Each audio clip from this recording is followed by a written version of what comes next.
VP প্রার্থী এবং খুবই আলোচিত একটি নাম, সেটি হচ্ছে উমামা ফাতেমা। তিনি ভোট দিয়েছেন সরাসরি, তখন আপনার সাথে আমরা যুক্ত ছিলাম। তিনি পোলিং এজেন্ট নিয়ে বেশ কিছু অভিযোগ জানিয়েছেন এবং সকালবেলা এক ধরনের বিশৃঙ্খল অবস্থাও তৈরি হয়েছিল, সেই খবরও তিনি বলেছেন।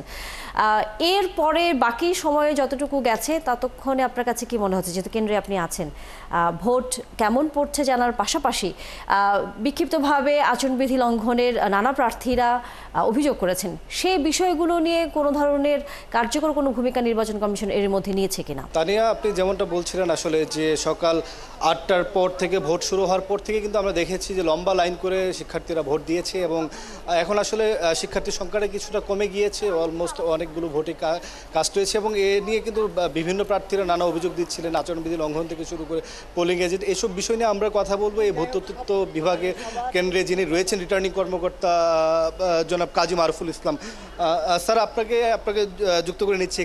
আপনার থেকে একটু জানতে চাই যে এই ভোট কেন্দ্রে কত ভোট কাস্ট হলো এখন পর্যন্ত, কত শতাংশ যদি বলা যায়, এবং তারপর আর কয়েকটি প্রশ্ন রয়েছে, যদি শুরু করে নিই।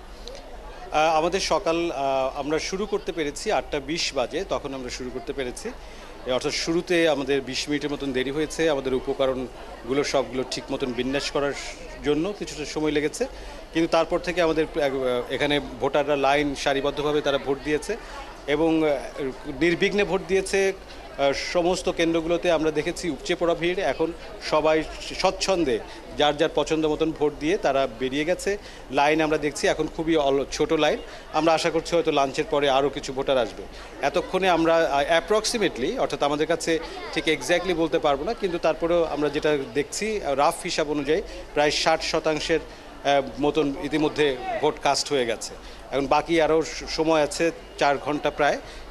এই সময়ের মধ্যে আমাদের আরও আশা করছি বাকি যারা আগ্রহী তাদের সবাইকে আমরা ঠিক মতো। উমামা ফাতেমা একটু অভিযোগ করছিলেন যে পোলিং এজেন্টের ইস্যু নিয়ে, আপনার এই কেন্দ্রে পোলিং এজেন্ট ইস্যু বা প্রার্থীরা এসে আসলে ভোট চাচ্ছে 100 মিটারের ভেতরে ঢুকে এই ধরনের আচরণবিধি লঙ্ঘনের অভিযোগ আমরা পেয়েছি। আপনি নির্বাচন কমিশনের অংশ, আপনারা এই জিনিসগুলো কতটুকু অ্যাড্রেস করছেন? বা আমাদের এখানে সকাল থেকেই আমাদের সব রুমে পোলিং এজেন্টরা আছে, যাদের থাকার কথা তারা এসেছে, কিন্তু যাদের থাকার কথা আমরা দেখছি যে আমাদের কাছে 4 জন পোলিং এজেন্ট আমাদের এখানে রিপোর্ট করেননি। কিন্তু প্রত্যেকটা ভোটের যে কক্ষগুলো আছে সেখানে কমপক্ষে 4 জন করে পোলিং এজেন্ট এই মুহূর্তে অবস্থান করছে, তারা ভেতরে কাজ করছে। তাদের দিক থেকে আমরা কোনো অভিযোগ পাইনি, তারা দেখছে, তাদের দিক থেকে আমাদের কোনো অভিযোগ আমরা পাইনি।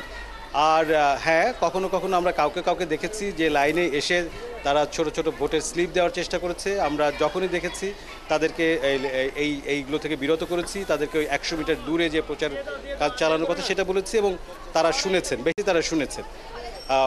আর আমি কোনো বড় রকমের কোনো অভিযোগ কোনো শিক্ষার্থী বা কোনো প্রার্থী আমার কাছে কেউ করেননি। ধন্যবাদ কাজী মারুফুল ইসলাম। তানিয়া, যেমনটা যে তিনি অভিযোগগুলো খণ্ডন করছিলেন যে এই কেন্দ্রে পোলিং এজেন্টে কোনো অভিযোগ তিনি পাননি, যতটুকু পেয়েছেন তিনি সমাধান করেছেন, পাশাপাশি যে আচরণবিধি লঙ্ঘন হয়েছে তিনি স্বীকার করে নিয়েছেন, কিন্তু সেগুলো থামানোর জন্য নির্বাচন কমিশনের পক্ষ থেকে তারা চেষ্টা করেছেন। মোটা দাগে বলতে গেলে 60 ভাগের উপরে ভোট কাস্ট হয়েছে, সময় আরও 4 ঘন্টা বাকি, এর মধ্যে আরও 20-25 বা 30% ভোট কাস্ট হবে বলে নির্বাচন কমিশন বা রিটার্নিং কর্মকর্তা আশা করছেন। অবশ্যই সেটি হয়তো আপনার কাছ থেকে আমরা পরবর্তীতে জানবো। আরেকটি বিষয়টা জানবার আছে যে এই নির্বাচনকে ঘিরে বরাবর আসলে প্রথম থেকেই আইন শৃঙ্খলা পরিস্থিতির একটি বিষয় আসলে ছিল যে কি হতে পারে অথবা কতটুকু নিরাপত্তা ব্যবস্থা এখানে রাখা যাবে। আমরা সেই বিষয়টি নিয়ে এর আগেও নানা রকমভাবে নির্দেশনা দেখেছিলাম। যেহেতু আপনি কেন্দ্রে আছেন এবং নারী ভোটাররা এই কেন্দ্রে সবচেয়ে বেশি, সেই হিসেব করে সেই আইন শৃঙ্খলা পরিস্থিতির খবরটাও বা নারীরা আসতে নিরাপদ বোধ করছে কিনা সেই খবর নিশ্চয়ই আপনার কাছ থেকে আমি জানবো। পরবর্তীতে প্রশ্নটি আপনার কাছে রেখে গেলাম।